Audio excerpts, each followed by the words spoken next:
Assalamualaikum warahmatullahi wabarakatuh.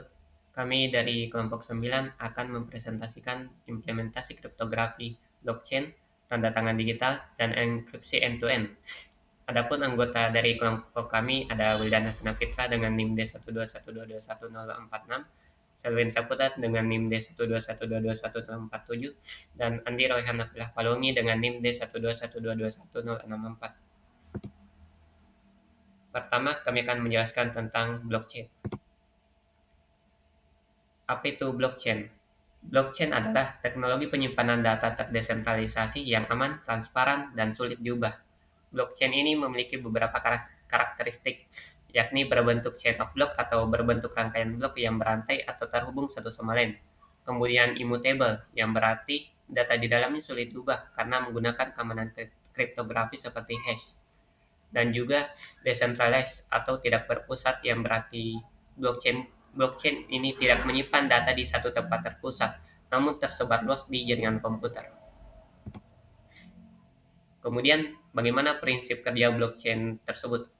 Blockchain itu terdiri dari banyak blok yang berantai. Dalam sebuah blok ini terdapat data yang disimpan di dalam blok tersebut. Kemudian terdapat hash untuk blok tersebut dan juga previous hash atau hash dari blok sebelumnya.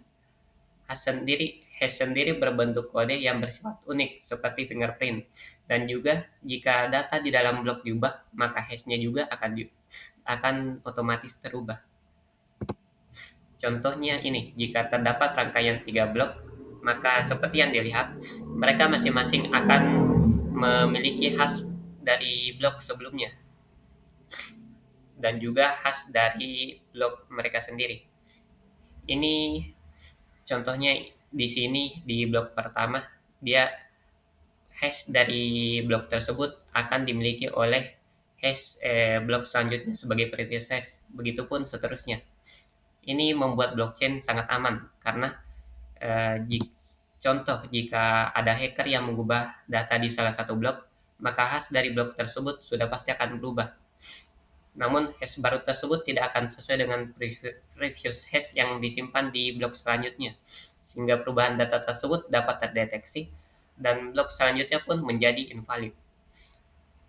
Selain itu, blockchain juga memiliki sistem yang disebut dengan proof of work yang dapat memperlambat pembuatan blok. Hal tersebut berguna jika hacker berusaha menghitung ulang hash untuk semua blok selanjutnya untuk membuatnya tetap valid. Jadi di contohnya di sini hash diubah dari C442 menjadi A41. Contoh hashnya, maka hacker bisa saja menghitung ulang previous hash untuk blok-blok selanjutnya sehingga tetap valid. Itu dapat diatasi dengan sistem proof of work ini yang memperlambat pembuatan blok, yang berarti juga memperlambat perhitungan ulang hash. Hal tersebut membuat hacker tidak bisa menghitung ulang hash semua blok selanjutnya karena menghitung ulang hash menjadi membutuhkan waktu lebih. Kemudian, blockchain juga memiliki sistem peer-to-peer yang membuat blockchain memiliki karakteristik decentralized tadi sebelumnya. Peer-to-peer ini berarti kopi atau salinan dari blockchain akan tersebar luas ke jaringan internet ke banyak pengguna. Hal tersebut bertujuan agar blockchain dapat divalidasi oleh banyak pengguna, sehingga jika ada blockchain yang tidak sesuai dengan salinan lainnya, maka dapat langsung terdeteksi. Contohnya di sini, jika terdapat blok baru, maka blok tersebut akan dikirimkan ke semua pengguna di peer-to-peer, kemudian divalidasi apakah semua salinan blockchain sesuai atau tidak. Jika sesuai, maka blok tersebut dianggap valid dan dapat ditambahkan ke blockchain secara aman. Namun, jika terdapat blok baru yang janggal atau blok tersebut tidak sesuai dengan salinan blockchain pengguna lain di peer-to-peer, maka akan langsung dianggap tidak valid. Nah, semua hal inilah yang membuat blockchain aman, karena jika ada yang ingin mengutak-atik isi data dari suatu blok, maka orang tersebut harus menghitung ulang hash di blok selanjutnya untuk menyesuaikannya, yang mana proses tersebut juga dihambat oleh mekanisme proof of work. Dan ditambah juga, orang tersebut harus mengubah semua salinan blockchain yang tersebar luas secara peer-to-peer, yang mana akan sangat sulit untuk dilakukan. Ini adalah contoh kerjanya, yang mana pertama, jika ada transaksi yang di request, maka blok yang mempresentasikan transaksi tersebut akan dibuat. Blok baru tersebut pun akan dikirimkan peer-to-peer untuk divalidasi. Nah, setelah itu jika sesuai maka divalidasi, dan jika valid maka blok tersebut akan ditambahkan ke blockchain sehingga transaksi pun selesai. Contoh penggunaan dari blockchain ini ada cryptocurrency atau mata uang kripto, ada logistik dan supply chain, ada hak kekayaan intelektual dan NFT, healthcare dan e-voting.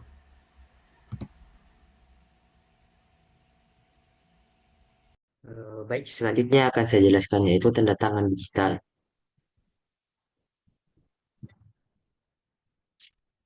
Di mana tanda tangan digital, apa sih tanda tangan digital itu? Tanda tangan digital adalah teknologi penting untuk memastikan keamanan, integritas, dan autentikasi dalam komunikasi digital. Dengan memanfaatkan algoritma hashing dan enkripsi asimetris, tanda tangan digital memungkinkan proses pertukaran dokumen secara aman dan dapat dipercaya di era digital. Mekanisme dalam tanda tangan digital itu yang pertama ada autentikasi, di mana autentikasi memastikan pengirim dokumen adalah pihak yang sah, di mana saat mengirim sampai pesan tersebut diterima oleh penerima, pengirimnya itu masih tetap sama. Terus integritas, di mana menjamin dokumen tidak berubah selama pengiriman. Seperti autentikasi tadi, dokumen tersebut jika dikirim sampai dengan penerima itu dokumennya tetap sama.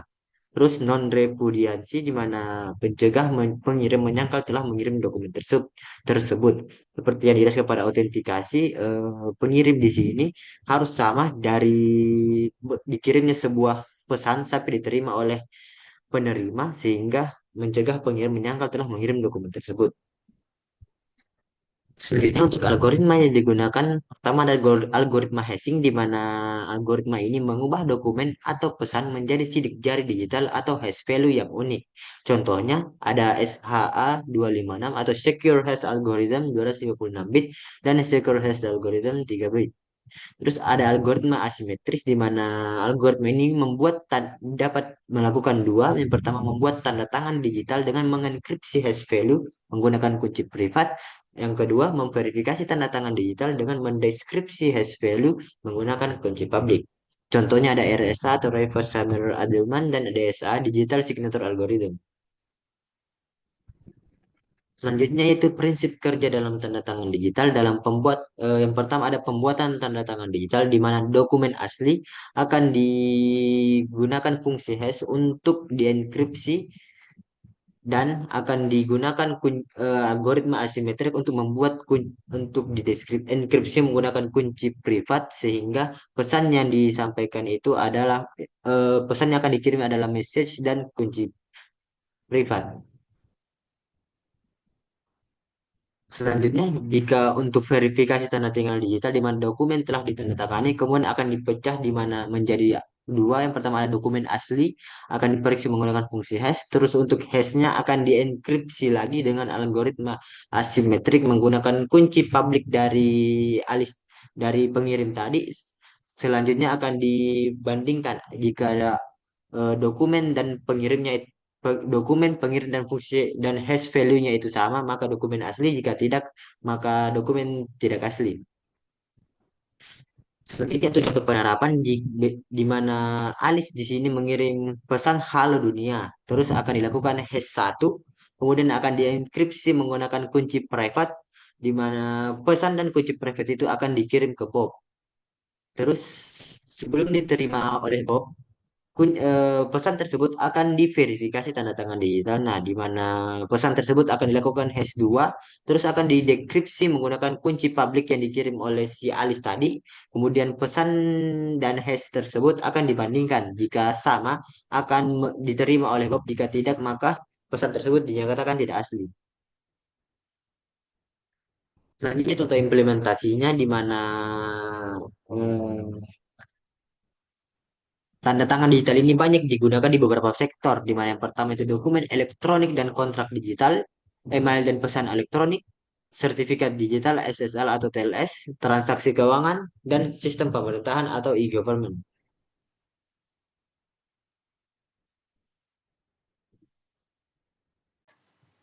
Selanjutnya adalah implementasi kriptografi ketiga, yaitu enkripsi end-to-end. Apa itu enkripsi end-to-end? Enkripsi end-to-end atau dikenal E2EE adalah sebuah metode keamanan data di mana informasi akan dienkripsi pada perangkat pengirim dan hanya dapat didekripsi oleh si penerima. Dengan kata lain, hanya pengirim dan penerima yang dapat membaca atau mengakses pesan tanpa perantara termasuk penyedia layanan. Jadi penyedia layanan ini juga tidak dapat membaca pesan mereka. Kemudian untuk prinsip kerja dari enkripsi end-to-end ini adalah input atau pesan yang akan dikirim yang belum dienkripsi. Kemudian algoritma enkripsi atau dekripsinya, dan tentunya ada kunci yang akan digunakan dan menghasilkan output atau pesan yang telah dikirim. Untuk alur kerjanya itu kita bisa lihat sebagai contoh Alice dan Bob yang saling berkirim pesan, di mana Alice memiliki public key dan juga Alice memiliki private key, dan juga Bob memiliki private key dan juga public key. Di mana setiap pesan yang dikirim itu akan dienkripsi, lalu akan menghasilkan string acak, yaitu hasil yang telah dienkripsi, lalu akan didekripsi dan akan dibaca oleh Alice atau Bob. Hal ini berlaku sebaliknya. Nah, kemudian sebagai contoh, Alice kan memiliki private key, juga memiliki public key. Begitu pula dengan Bob, memiliki private Bob dan public Bob, yang ada server sebagai penyedia layanan. Nah, public Alice ini akan digunakan oleh Bob dan menghasilkan sebuah private Bob ditambah public Alice, yaitu K Alice Bob. Itu dengan public Bob akan digunakan oleh si Alice, menghasilkan private Alice ditambah public Bob, menghasilkan K Alice Bob. Nah, keduanya sekarang memiliki kunci yang sama, yaitu K Alice Bob. Nah, dalam contoh ini saya menggunakan metode Diffie-Hellman. Sebagai contoh, parameter publicnya itu P sama dengan 23 dan G sama dengan 5. Dan private Alice itu 6 dan private Bob itu 15. Nah, untuk public key masing-masing itu adalah G pangkat private masing-masing modulus P. Didapatkan untuk Alice itu 5 pangkat 6 modulo 23 didapat 8, dan public Bob itu 5 pangkat 15 modulo 23 didapatkan 19. Nah, sekarang keduanya telah memiliki nilai public key masing-masing dan juga telah di-over ke pengirim dan penerima. Nah, untuk A to A key-nya itu adalah public dari dipangkatkan private modulus P. Jadi private Alice tambah public Bob dapatkan 19 pangkat 6 modulus 23, yaitu 2, dan juga si Bob ini dengan key yang sama itu Alice Bob didapatkan 8 pangkat 16 modulus 23, K sama dengan 2. Sekarang keduanya telah memiliki kunci yang sama, yaitu sama dengan 2. Lalu implementasi enkripsi end-to-end itu seperti apa? Yang pertama itu WhatsApp dan Signal menggunakan end-to-end untuk melindungi pesan. Yang kedua adalah Zoom untuk dalam sesi meetingnya itu memiliki fitur end-to-end untuk melindungi percakapan video. Dan yang ketiga adalah ProtonMail menyediakan layanan email dengan enkripsi penuh. Terima kasih. Wassalamualaikum warahmatullahi wabarakatuh.